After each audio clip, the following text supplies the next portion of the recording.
Good afternoon and welcome to another episode of Coach Leah's After the Whistle. Today we have a show packed full of fun information and great people for you to learn about today. So once again, we're so happy that you're here and let's go.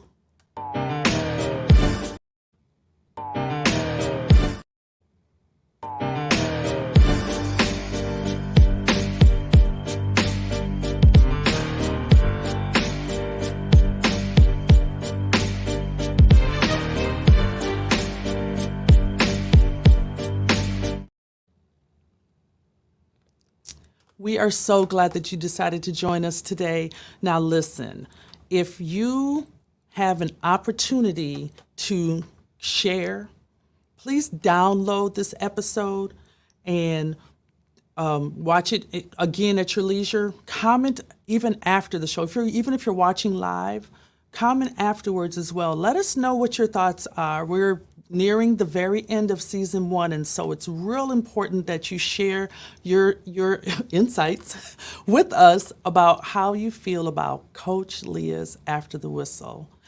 Before we get really into the show, of course, we want to start every show with some trending topics and a few shameless plugs. So the first I would like to talk about is back in the day at McRae. So, Southside represent. We have, this past weekend was a wonderful time in South Minneapolis at McRae Park. Shout out to the Minneapolis Parking Board. An annual neighborhood reunion of sorts was held last Saturday. And so you can find out more about the shenanigans that went out by checking out the Facebook page. And you definitely want to follow, and perhaps you want to join the group. So my love for coaching and my coaching career started at McRae Park at the age of 16. I was coaching the cutest little 8-year-olds and just teaching them little basketball skills. And I just really credit McRae for giving me that opportunity as a teen worker at the park and opening up a desire of mine or opening up a love of mine, knowing that I would desire to coach young people in the sport of basketball and perhaps the sport of life. So my next trending topic and shameless plug is, well, as always, I have to promote and talk about The Conversation with Al McFarland. And it's shown weekdays, 1 p.m. Central Standard Time on our Insight News and our Black Press USA channels. Be sure to tune in both of those places. And again, those are places where you can go back and watch previous episodes. There are so many fascinating guests that appear with Al on his show, things that you've probably never even thought that you might have had an interest in, but once you get maybe 1 or 2 minutes into the segment, you realize, oh my gosh, I'm learning so much about something that's very important, and I didn't even know it was that important for my life. But again, check out The Conversation with Al McFarland, weekdays, 1 p.m. Central Standard Time. Now, are you ready for some football? The NFL season is in full swing. So what I decided to do was give you guys my perspective from the East Club this past Saturday. And that, as opposed to covering the game as a member of the media, getting credentials and working as media. So shout out to my girl, Kim Davis, for holding it down for us brown girls down there on press row. You do an amazing job, Kim. But I decided to give an up close and personal perspective from the East Club section of NRG. So now this is the second year as season ticket holders for me and my husband, Robert. We enjoy attending, but also activate our philanthropic muscle by donating select season tickets to charitable organizations during the year to help them to raise funds. That is something that's just really, really important to us. Being loyal to Houston, the Texans are Robert's favorite team, and before that were the Houston Oilers, as we know. The Texans have only been there, oh gosh, has it been even 15, 20 years? But yeah, since meeting Robert, I have amassed a formidable collection of Texans gear that I wear to the home games. But I am still a Minnesota Vikings die-hard fan. Skull! Now, it's a blast to listen to and watch the die-hard Texans fans and other seasoned season ticket holders. Of course, they're all experts, mind you. So there are 85 active roster players still on the team as of probably Saturday. Now, these next few weeks will be pivotal for the players that are on the fringe for the Texans squad. So that's pretty much the same all across the NFL. Teams must whittle down their rosters to 53 before the start of the regular season. So it's 48, and then they can hold 5 players on there, what they call the practice squad. So as an avid sports fan, it's important for you to know that preseason is not for the wins and losses. It's actually for the coaches and the players. So the Texans at halftime were down 21-3, and going into the second half, they decided to put their starting quarterback in, which was clearly a sign to see how the team would react in this game situation. Unfortunately, the final score was 28-3. Now, to hear what head coach DeMeco Ryans had to say about the final cut date, that's the date when they have to have their team down to the 53 players, 48, and then 5 on the practice squad. To hear more about that, go to the Houston Texans, HoustonTexans.com, and check out the press conference with DeMeco Ryans to learn more about what he had to say. He's a pretty insightful young coach, and I expect a lot of really great things to come from the Texans this year. So now let's get into our show. For today, the first person that I want to introduce you to is Brian Spann. Now, he's a man of diverse talents and boundless passion. He's a husband, father, and grandfather. He's also the visionary behind Spann Man Media. He hails from Franklinton, North Carolina, and his journey began at Franklinton High School and continued through North Carolina Central's University Fashion Program. And with a 30-year ministry legacy and a remarkable 26-year career at Duke University Health Systems, he's left an indelible mark from sports champion to artistic virtuoso. Now, Brian's lens captures both moments and beauty, showcased in global recognition and Netflix features. I'm also excited to talk about the fact that Brian has joined our Insight News sports team as a photographer. Yet, his heart remains devoted to community service, networking, and making the world a better place. Brian Spann, welcome to CoachLeah's After the Whistle. Hi, Coach. How you doing today? It's good to be here with you. We are so happy to have you here today. Thank you so much. Glad to be So here.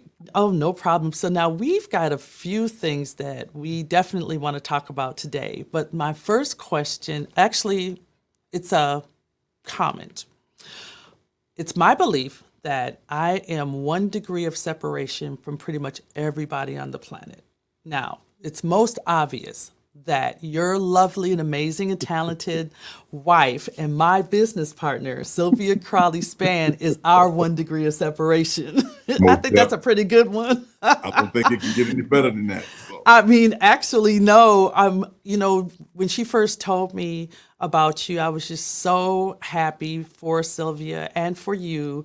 And I just knew that I was like, Well, Brian sounds like the perfect best friend for my husband, Robert, too. So, and it turned out, and I feel like I was right because as Oh soon as yeah, you guys had a chance to hang out, it was just like two peas in a pod. We most couldn't, definitely. y'all were just doing y'all's thing and just enjoying each other. And just the conversation was just so robust and so meaningful with you guys. And, it's something to be said about men that are able to have really good friendships. Yeah, I was so glad to meet Robert. And so I've gained another brother. So, I'm looking forward to connecting with both of you all again soon. Good deal, good deal. So I want to just kind of jump right into your life as a scholar athlete. And I know Mhm. early in your scholar athlete career, you had a devastating loss of your grandmother. So talk to me a little bit about that, if you can, and how that has affected you in the way that you pursue life now. Well, I was top ball player in high school, and so I kind of let it go just for a little while until one day I was at North Carolina Central playing basketball, doing my normal thing. The coach saw me playing. He was like, "I want you on the team, no problem." So I got on the basketball team, and that next year I actually won the Slam Dunk Championship. And right after I won, I called home to celebrate, and then they told me that my grandmother was in the hospital with cancer. And so, mind you, I've already lost my mom at age 3, and so my grandmother was kind of like that rock and that foundation in my life. And she did survive for a while, but it did take a turn on me because she was a mortician, and I had to leave home.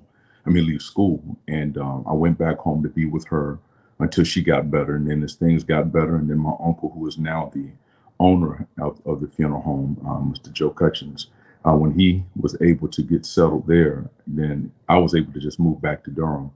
And so it took its toll. It was something that I wanted to do, playing basketball, but family comes first. And so, Indeed. So do you think that was your after the pivot moment? After the whistle yeah. pivot, do you feel like that was it for you? It really was. I immediately, I started working at Duke. I was roughly about 21, 22 years old, and I started working there, and I had a wonderful career during that time. But while I was there, I tried to go back and see if I could pursue again. So I became a free agent, and I started going to free agent camps. And then 9/11 happened, and that kind of spooked me out of it a little bit. So I stuck to my career in medicine. Oh, wow. Okay, so medicine. Yeah. So wait a minute. Wait a minute. What are we missing here? So now, how did you find your artsy journey? What happened? With the photography? Spann Man Media. Did photography find you, or did you find photography? you, you know, What's up? I'm still trying to figure that out. Okay, so the way it worked was when I was a little kid, my uncle, the one I just mentioned earlier that ran the funeral home, as a little kid, 5, 6 years old, we would ride in the car, and he would just see something and pull over, go over there and go over there and pose. I mean, it could be a creek. Take shoes off, go out there and pose in the creek. I'm like, man, there's snakes in that creek. Boy, ain't no snakes in Oh that creek. no. Get on over there and roll them pant legs up, looking like Tom Sawyer. So, and I mean, it became a habit. I mean, we could travel anywhere. I don't care where it is. And so I got used to the camera. So then I ended up being the president of the FHA, Future Homemakers of America, my senior year in high school. Okay. And I couldn't fit clothes back then. A suit for a man 6'5" at my height, even though I was kind of skinny, it was $400 and $500 just to find a decent suit. So I Oh, said, I absolutely. want to learn how to make clothes. So it kind of started there. And then I Okay. started taking pictures at North Carolina Central. I would find photographers, wear a nice suit, pose in front of the camera. And then after basketball, when I started working at Duke, I just got this desire to want to model. So started modeling. I was around age 30, and that's the same year I started working with becoming a free agent. And the modeling part is the thing that prevailed. And so Okay. from there, started doing freelance. After that, started runway, and it just took over for about maybe 18 years until finally Nice. I looked at myself in the mirror one day and said, I don't think the camera wants to look at me anymore. I think it's time for me to learn how to look through the eye of the camera. Wow. So Wow. Okay. yeah, so that's what gave me the taste for it. But um, my wife is the one that really pushed me into it with both feet so I could stop talking about it. Indeed, indeed. It's one of those things. And I talk about it all the time. That's life makes us do what we have to do Yeah. until we can do what we want to do. Yeah. But what I will tell you is that this younger generation isn't really trying to hear that. They're trying to do what they want to do and make a career out of it, no matter what. So, and I think that us elders, we are kind of providing that the availability of certain opportunities.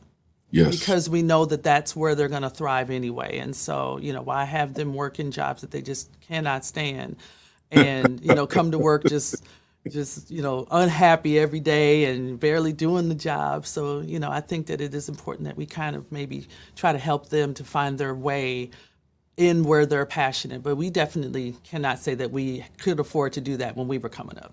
No, not at all. So the quickest we can find where we can make money doing what we love doing, that is always the goal, right? Yes, ma'am. I totally agree with that, especially when you can do it and you love what you do. So, Yes, absolutely. So speaking about that, I was so excited to learn about one of your recent assignments where you performed a virtual tour at a place that was a cave. And it afforded you the opportunity to land on Netflix? What? Tell me about that. so actually, the way it happened, this place was on Netflix. It was during their series, The World's Most Amazing Vacation Rentals. So I was like literally praying. We did like a 5 o'clock morning prayer at our church Monday through Friday online.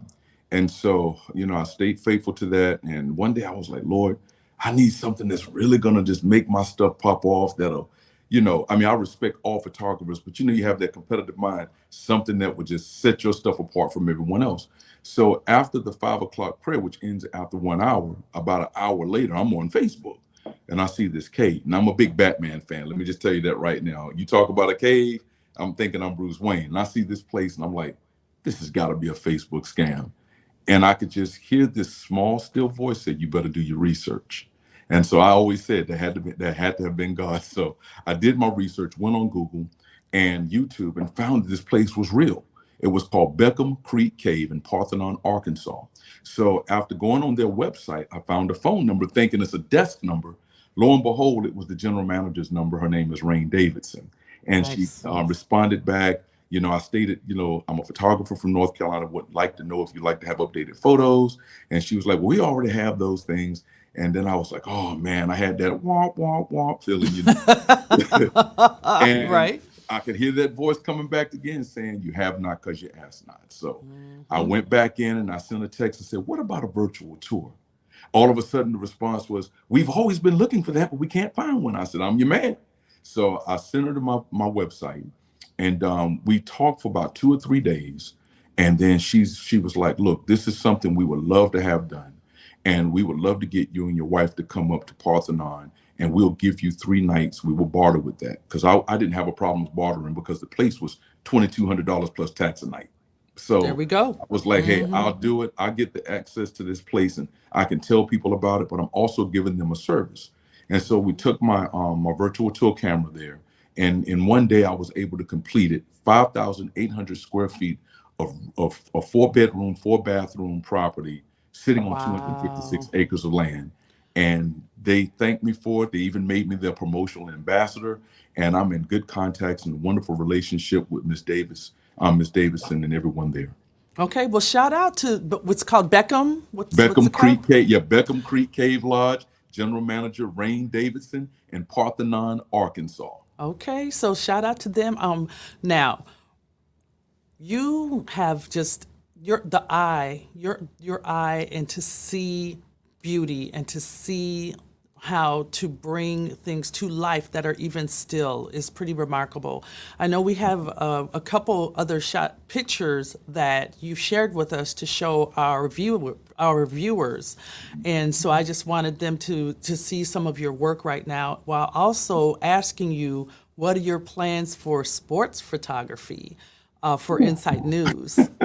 I'm planning to just get the best shots. Like some of what you're seeing right now, You know, I like to get the action shots for Insight News, but also throw together some animated photography, some things that's a little out of the box that you can post on the websites, that you can, win over the hearts of the young people as well as our generation, because I feel that, anything that we do, we have to always think about the generation after. And I would like for my work for Insight News to always look at who's coming behind us, because I feel like when we get old one day, somebody's got to carry it on.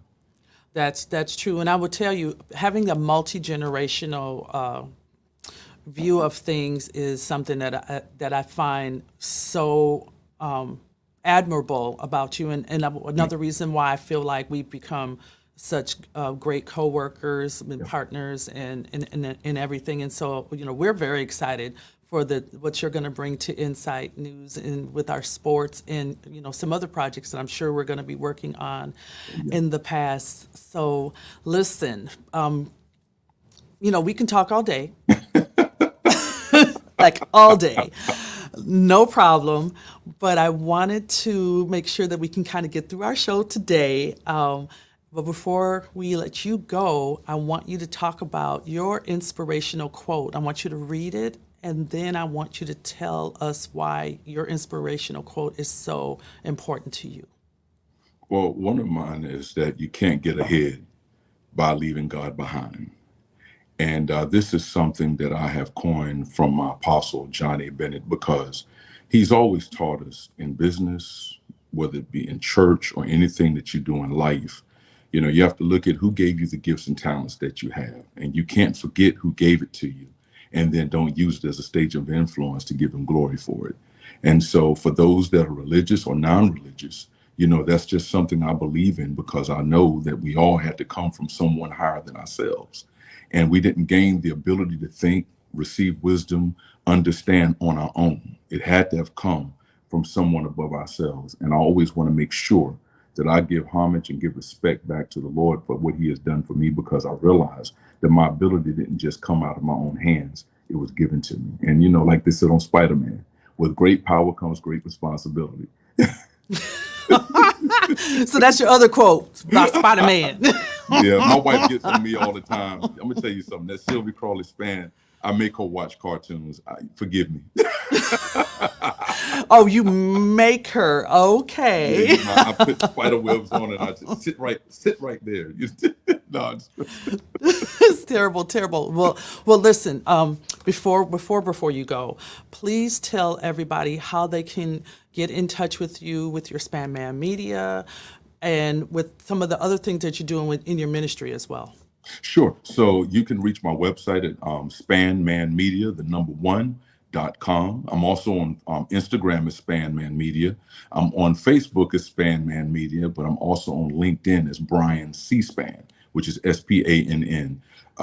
You can also, I don't mind. My business phone is open to anyone, and that's 984-888-3634. And you can always catch my work on Insight News. You can also catch my work on Google and also on Alignable. So my work is out there, and soon, hopefully, to be on some other magazines as well as other stages. Nice. Well, outstanding. So thank you so much for joining us today. And I'm so super excited again to have your work in Insight News. Go back there. I want to say maybe 3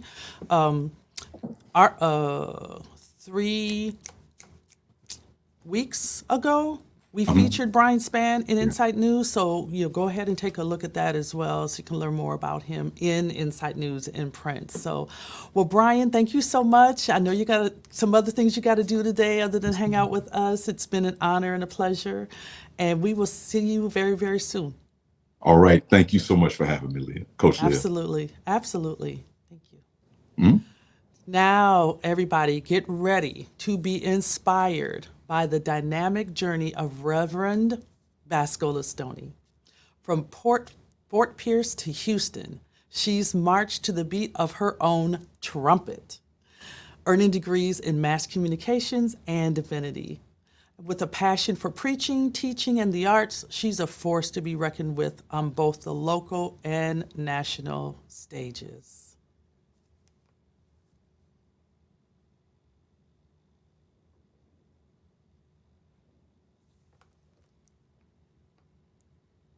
Presenting in action, Vascola Stoney. And we've got a nice video to share with you at this time.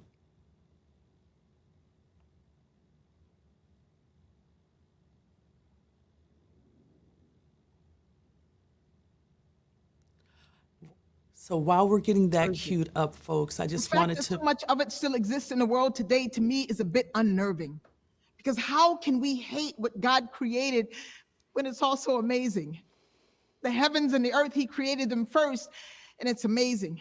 The birds, the bees, the flowers, the trees, it's all so amazing. The plants, the animals, the sky, and the seas, it's so amazing. So much beauty for us to see, plus water to drink and food to eat, and it's amazing. And we cherish it because we love it. We partake of it because we love it. We gaze upon it because we love it. We protect it because we love it, and we thank God for it because we love it. But as amazing as all that is, God's work was not done. His finest work was yet to come. You see, when God created all that, he did it with a command. But when he created us, he used his hands. He shaped us. He formed us. He created us in his image. Each of us, as diverse as the flowers, as numerous as creation, he created us in his image. God made me beautifully, and he gave me eyes so that I could see that he created so many others who don't even look like me, but them he also created beautifully. So even if your skin isn't the color of mine, and even if your hair isn't the texture of mine, and even if your lips aren't full like mine, and even if your eyes aren't shaped like mine, we all have a light, and I'm gonna let my light shine.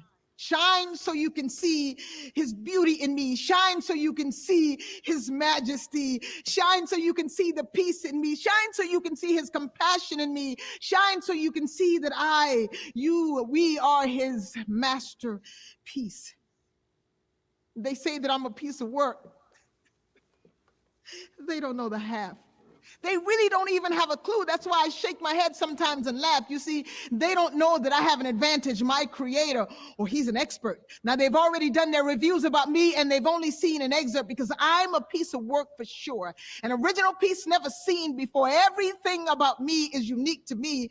With your natural eye, you cannot see. The billions of cells that combine in me, the reverence he took in refining me. Fearfully and wonderfully I am made, and for that, my creator gets total praise.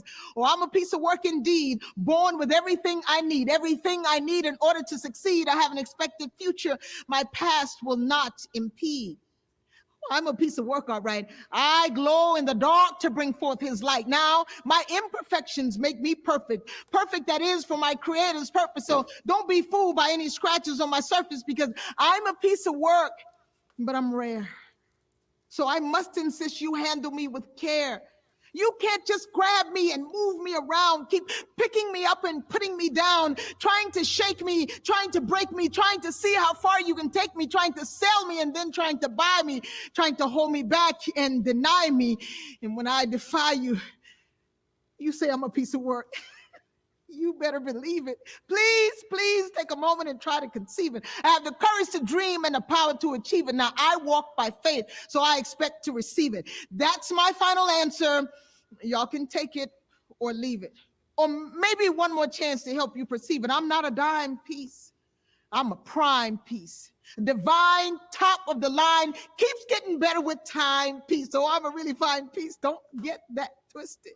A finer piece has never existed, but that's what my creator intended for me. One of a kind, no other kind is like me. Now, the tears I cry for a reason. The pain I feel for a season, but that's not a season like a period of time. It's a season of flavor for my gain in time. See, the pain makes the gain taste a whole lot better. I am a piece of work. I'm a real go-getter. I know I can because he said I can. And this is where you look at me and say, the audacity of her to believe his promise. Yes, but I'll be honest. I didn't always feel this way, didn't always believe this way, but his mercies are new every single day, and so many things could have gone the other way. See, I was a beaten piece. a battered piece, a used, bruised, and a shattered piece. Oh, but now I'm a put back together piece. A more valuable than ever piece. A saved, healed, signed, sealed, redeemed, and delivered piece. Not a piece for sale, but a sold out piece. So don't waste your time getting in line for this piece. You see, I'm a piece of work, but I can't be bought. In fact, y'all, I'm just here on lease.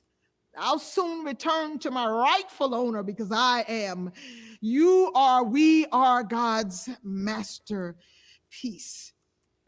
Amen.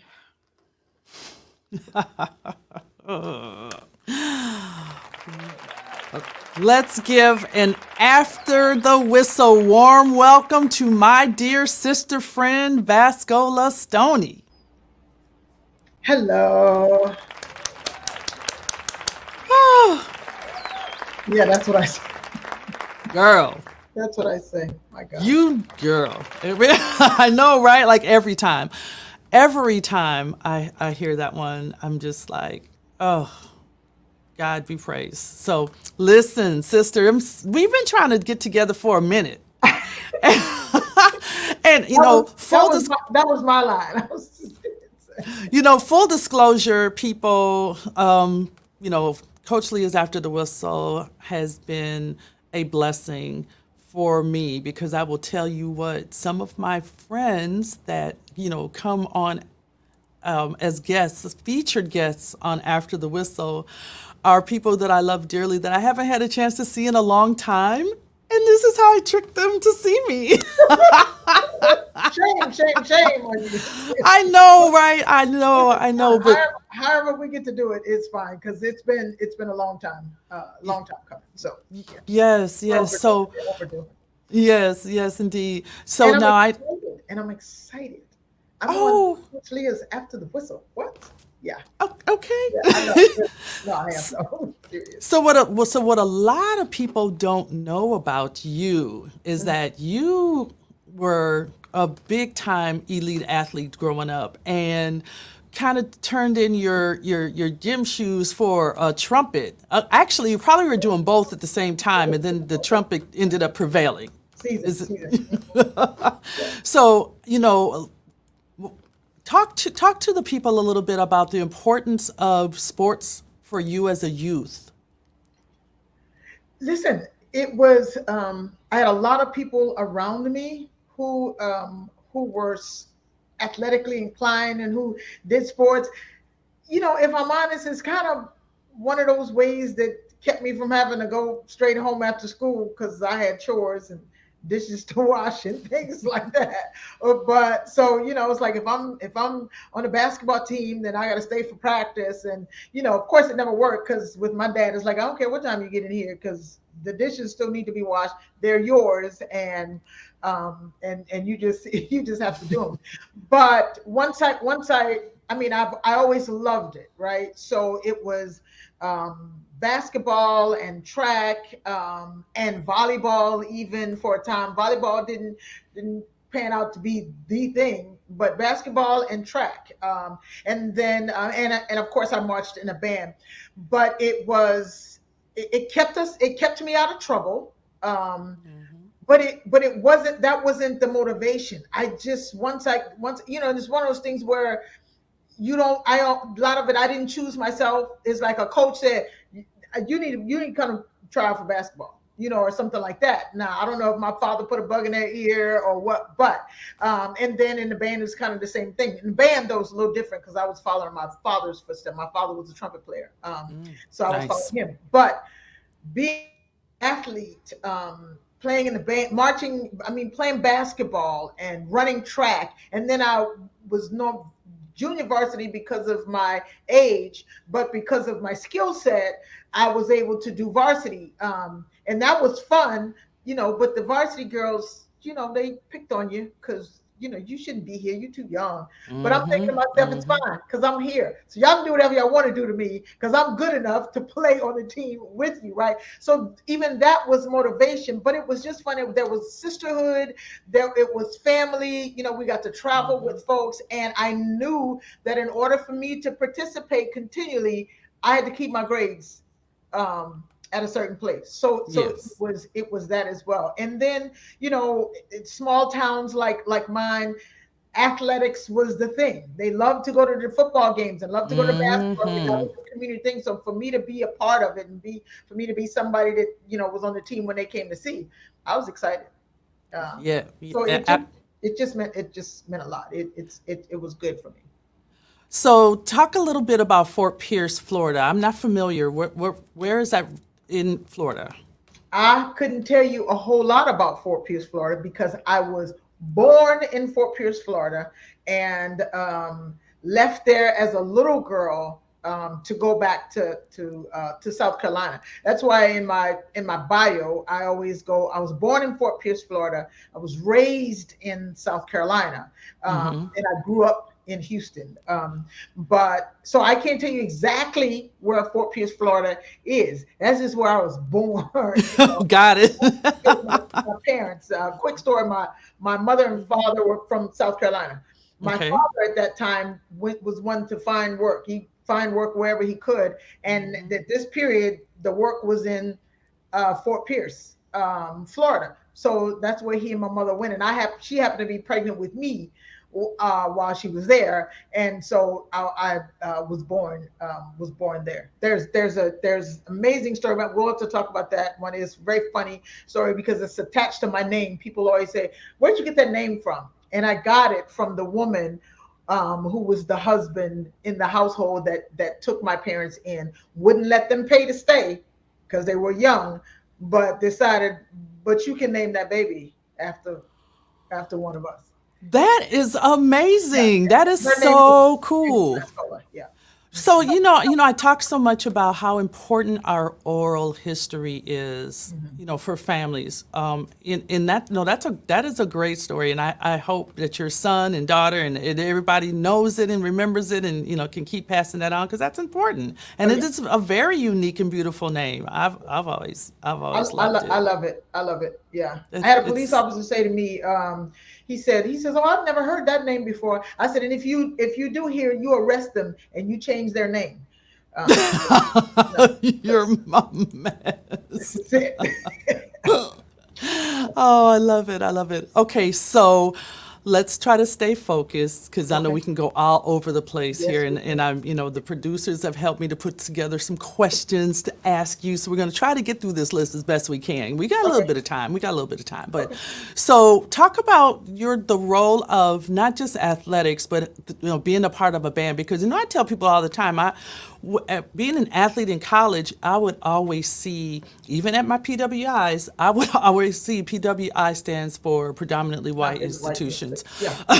Yeah. Because we know at an HBCU you're gonna hear the band, right? Mhm. But practicing. But when I was in undergrad, the we would be out doing our preseason workouts, and the band would be out there doing theirs. Yeah. So it's very much a athletic.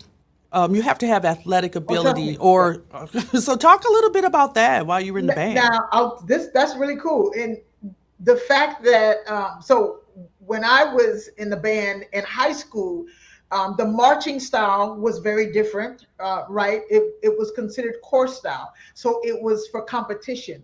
So it was a whole lot of straight stepping, and it was more stepping and walking than it was actually marching. But again, I loved it because it was what my dad did, and I followed in his footsteps. However, it was part of that reason that I ended up at Texas Southern because I used to watch Grambling State University on the Coca-Cola commercial during those days, and I would always say, "Oh my gosh, I want to march like that. I they march like that, right, and do music like that." And Texas Southern University was that place because my high school band director and the band director at TSU at that time, the Ocean of Soul, they grew up in the same town, were roommates in college, and went to Tennessee State together. Both played clarinet, and so he said, "I'm going to send you for camp to Houston because my boy's out there and he's got a band, and that's how. And it was a whole. Now you talk about having to be athletically inclined. So I brought those working legs, those basketball legs, those track legs, those marching band legs. I brought all of that to the Ocean of Soul, and it helped me because you have to be. And we were out there even beyond the football team. At all hours of the night, TSU Ocean of Soul was out there practicing. So yeah, we had to be. Absolutely. And those who weren't, you weren't when you started, but by the time you were done, you were feeling a little better, a little less winded going up the stairs because you had a good workout. Yeah. Absolutely. That cardiovascular was working for you. I'm already knowing. And when you know how many times we had to go back to get the show right and all that repetition, and we get to the end, and Prop Butler would just point to the end zone. He says, "Back to the hole." It's like we got to do it again. So Yeah, just like in athletics, just like our conditioning and training for sports. Absolutely. I mean, absolutely the same thing. So, just like I always say with all of our guests, I believe I'm 1 degree of separation from everybody on the planet. I know that ours is an interesting one, since it's kind of twofold. First is that our sons both went to Bel Air and both play basketball. And that was kind of how we met. But then we also realized that the church that I joined was the church that you were a member of, with Wheeler Avenue. So I thought it was cool that, because your son's a little older than mine, that he kind of had somebody to look up to that was going to church. So that was kind of a cool thing too. But yeah, so how's Darren doing? Darren is doing really good. Darren is about to be 32 this year. Okay. 32 Wow. years old. Yeah, and he enjoyed playing basketball at Bel Air. And we weren't sure what he would do afterwards, but it was one of those things where you got athletics, but we are so much more than just our physical beings, as amazing as they are. So he's a great graphic artist, and he does that. He's kind of into fashion designing a little bit, designing shoes and sneakers and all of that kind of thing, and still at a place where he is just trying to figure out, okay, God, what is exactly that place? But he's doing it. He's his mama's child, Oh, trust me. Yeah. Absolutely. We pray for him and young men that he knew that he went to Bel Air with. We pray for all of them to just get with God and for God to speak to them so they'll know exactly what that pathway is, because it's tough trying to figure that out and trying to figure it out on your own. Yeah, no doubt. So speaking of that, what do you feel like was your after the whistle pivot? So I feel like you have two, but talk to me about what you would consider, what you were doing, your band and the physicality of that, and now you're doing things that are really sort of different. Yeah, well, they're kind of different. And so for me, and I was thinking about it earlier. I was thinking, after the whistle, I think it's a great title. But then I started to think about it, because what happens when the whistle blows? The whistle blows and it means go. So after the whistle, it's time to go. And so for me to know where to go after that, was not always it just kind of flowed into what God said. It was what God knew was going to happen in the first place, because, so it was basketball and athletics in high school. And then it was band in high school, and the band got me here because I got a scholarship to come here. Mm-hmm. So while in band, then I was at TSU in classes. And this is when Sam Andrews, one of my favorite instructors, God rest his soul, he said to me, what's your major? I don't have a major right now. Well, you need to be in radio and TV. Why? Because I said so. You got a voice and you got whatever it is. And so I was like, okay, so I'm into that. I loved the theater the whole time, high school and all. And so it was just kind of on the theater track, music major and theater minor, and doing that. So doing what I love. And then finally started hearing God say, yeah, but I got something else. And I'm thinking, no, wrong answer. You got the wrong numbers. You got to be thinking about somebody else, because of course, after college, in between all of that, there was, life and living it up and all of that. And God says, yeah, I know all about that, but I still have something. And then I had to answer the call. But I feel like I'm doing everything I'm doing feels natural to me to do. It's what Mm-hmm. I've loved to do in the first place. And when I look back, I have friends say, "You've always done that. That's what you're always the one we call to do this or to do that." So it's like, oh, okay, so God was right after all. Imagine that. Yeah. Imagine God being right. Well, and I say this all the time too, that, how we make God giggle, tell him our plans. Tell my plans. Yeah. So we've got some amazing comments for people that are tuning in live today, and we just want to make note of them real quick. You've got Duncan the Spectre saying that he met you by accident, but God says it's no accident. And then it says last weekend. Ooh, Yeah, it's like, I last don't weekend. know. Last weekend. Last weekend. Wow. Wow. And then, of course, our dear sister Angela Raven is on here. Hey, checking us out right now. Thank you, sister. We My really friend. appreciate that. Yes, our sister friend. So that's super cool.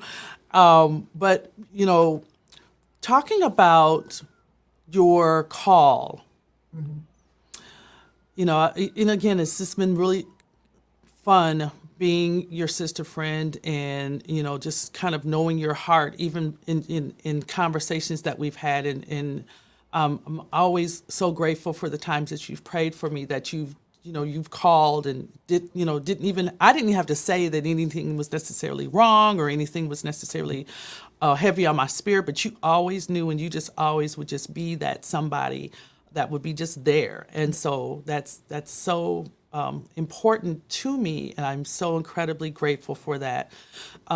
Other people are now being able to see just on a wider scale, just a more vast scale, just the beauty of your heart and your spirit.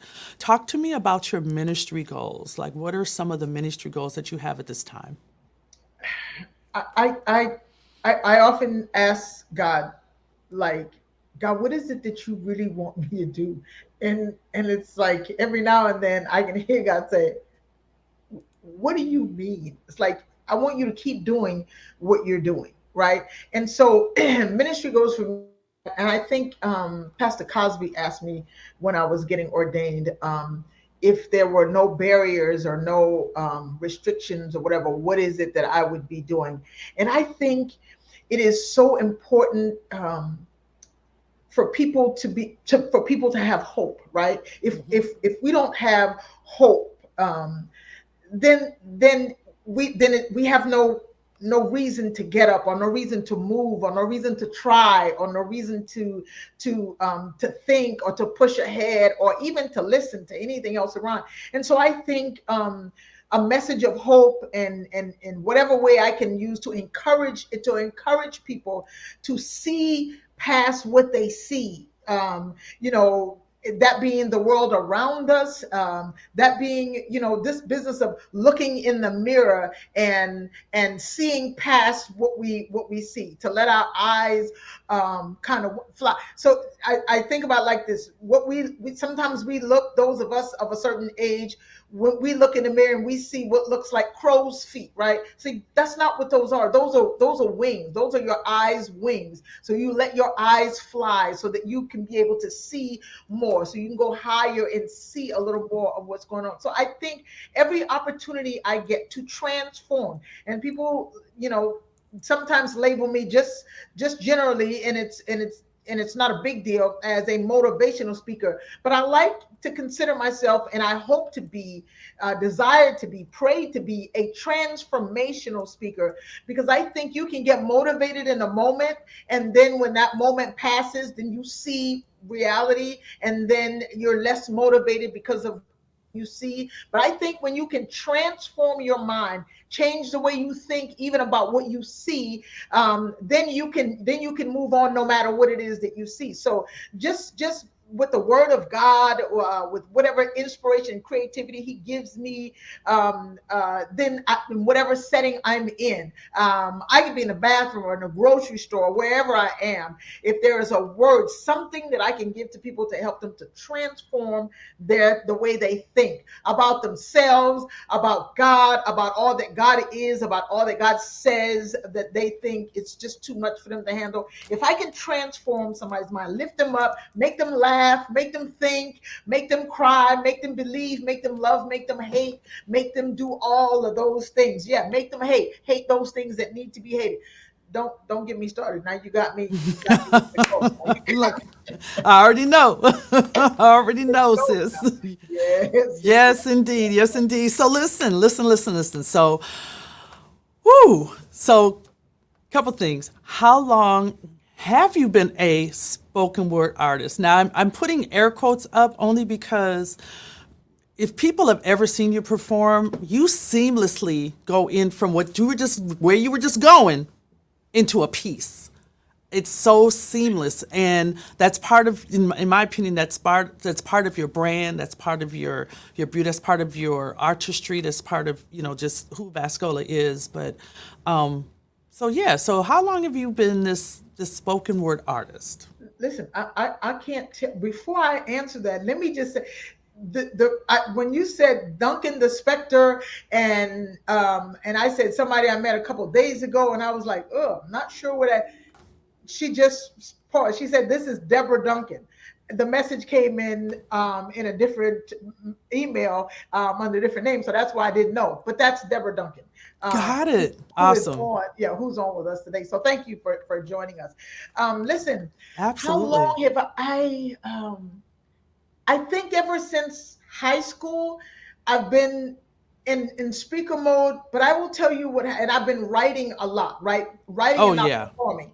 And then one Oh yeah. one day, several years ago, maybe 10, one of my friends said, sister was doing a, and she asked if she wanted to give me a role in the play. It was a very small role. I said, fine, no big deal. But I get to rehearsal, and we're going to rehearsals, and I'm watching the play happen, and I noticed that the exchanges, the transitions weren't really there. So I said, listen, how about this? I don't have to have a role in the play, but this is what I'll do. I said, let me write some pieces will deliver in between scenes that will help with the transition of the scenes. And that was one of the first times that I was able to started to perform, like here in Houston.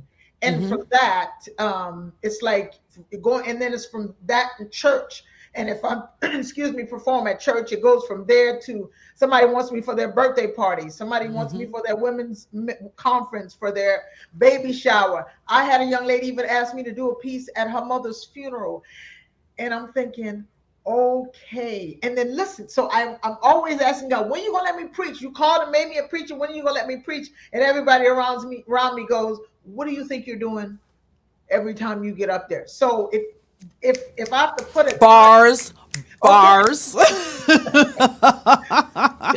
So I can't really say when I actually started, but it was about 10 years ago that I just started doing it here. Now, if I look at all the stuff that I've written, I'm sure it goes back a little further than that. But I love it. And I keep wanting to say, I don't want to do this anymore. I just want to preach. And I'm going, nevertheless.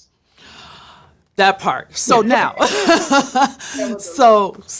okay. So tell me about your favorite piece, and then tell me why that's your favorite piece, Ooh. or better yet, do you want to perform your favorite piece? Ooh. So I will perform one of my favorite pieces, because the other pieces we go, excuse me, I thought I was your favorite piece. I'm the one that you.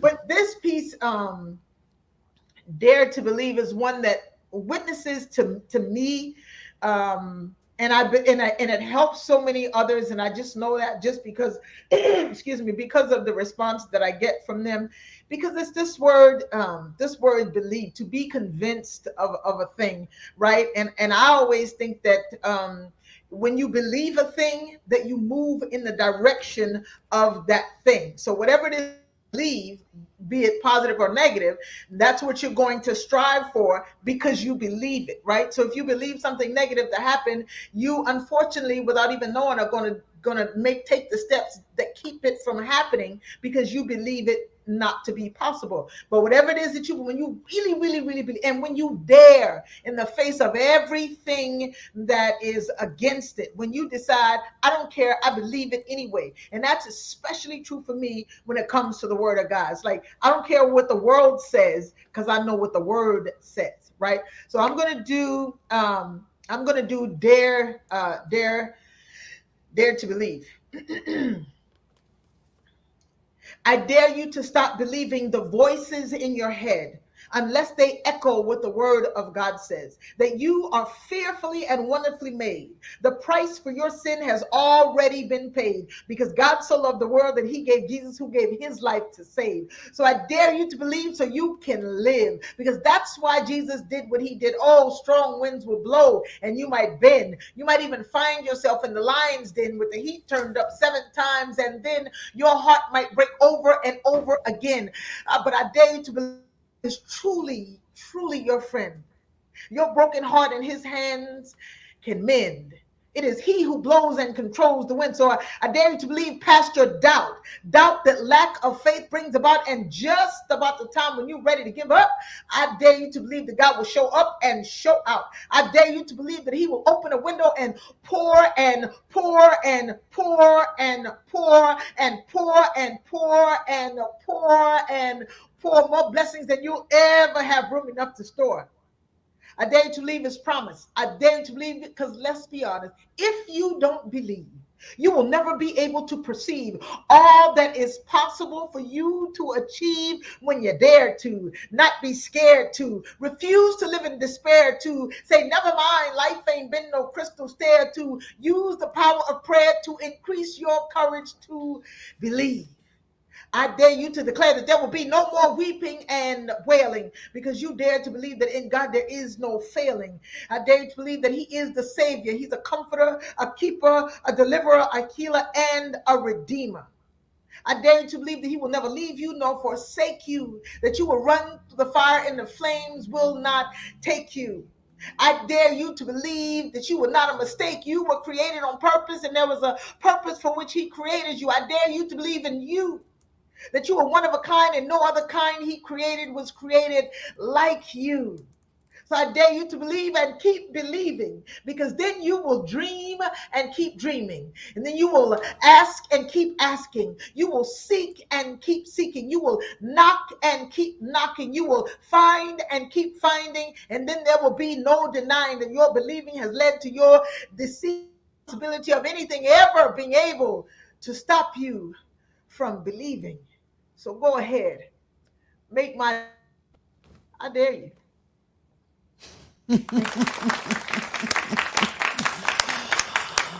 Oh my gosh. So, of course, you know that we ask all of our guests to share their inspirational quote. Needless to say, yours is Dare to Believe. And for all of those reasons that you just have said in your piece, I want to thank you so much for honoring us with that piece. And we've got Brian backstage. We want to bring him back in if we can, really quick, because couple things. There was a request for you, Brian, to do your Bernie Mac impression from one of our people that have joined us in the comments today, and so we just have to please the people. So let's what you got for us? What you got for us, Reverend Brian? What I'm trying to tell you is, after we get off this show, I'm gonna give me some milk and cookies. I ain't got no time for it. I'm gonna whip everybody's child to come around. I believe after a child is a year old, you punch him in the stomach, hit him in the throat. That's all I got to say about it. Oh my God. Oh, goodness gracious. Y'all, this is the best job in the world. Absolutely the best job in the world. Now, what I wanted to also just share with you taking a pivot to a more serious note, as we are getting to the end of our season 1, and we'll be taking a hiatus as we prepare for season 2. I've shared with both Reverend Brian and Reverend Vascola that I will be taking a medical leave. I'll be having a procedure done next week. And Reverend Brian Spann, as you can see, is very, very talented, will be serving as our guest host for Coach Leah's After the Whistle. So I hope that you will for sure tune in. As you can see, you will be very, very well informed. You'll be very well entertained, and all the positivity, all the inspiration that you've known for Coach Leah's After the Whistle to be will be in very, very good hands, especially with our producing team of Vash Bodie and our interns and our developmental producer and our people over at Sacred Stone. You're going to be in very, very good hands. And Vascola, I just want to already thank you in publicly as well for your continued prayers, for your sisterhood, for your friendship, for being here today, sharing your gift. And I look for us to be able to do a lot of really great things in the community because we've got that want, or that, not even the want, but the desire and the call to do what we need to do for the young people in the community. And so again, publicly, I just wanted to thank the both of you for being here today. And Vascola, before we go, please let the people know how they can reach you. Well, I'm kind of like like Brother Brian here. You can have my phone number if you need to contact me. That is 832-433-2622. That's 832-433-2622. I'm at vascolastoney@gmail.com. I do have Instagram, and I am on Facebook, both with my names. On Facebook, I'm at Stoney Vascola. If you find Vascola Stoney, I still have access to that page, but Stoney Vascola is a much more current page. But and you can reach out to me for events of all kinds. I am thrilled and honored to participate in those and to entertain or minister to rather your guest. But if you feel like you need prayer or some encouragement of some kind, you can use the number for that as well. And we will continue to pray for you, Leah, that the surgery goes well, or that if God decides, at any moment he can say, "Nah, I fixed it. No need." And then we will take that too, in Jesus. That part. Well, we're in talks of perhaps even allowing for folks to share this journey because a lot of what's going on with us as Black women is not talked about enough, and so we're considering that. And so stay tuned, people. Listen. So that will conclude today's episode of Coach Leah's After the Whistle.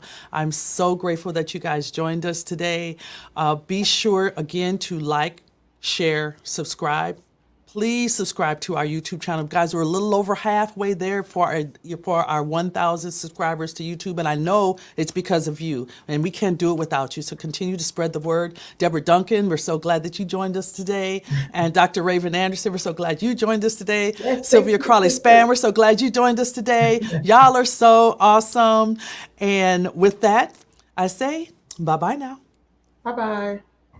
Thank you again.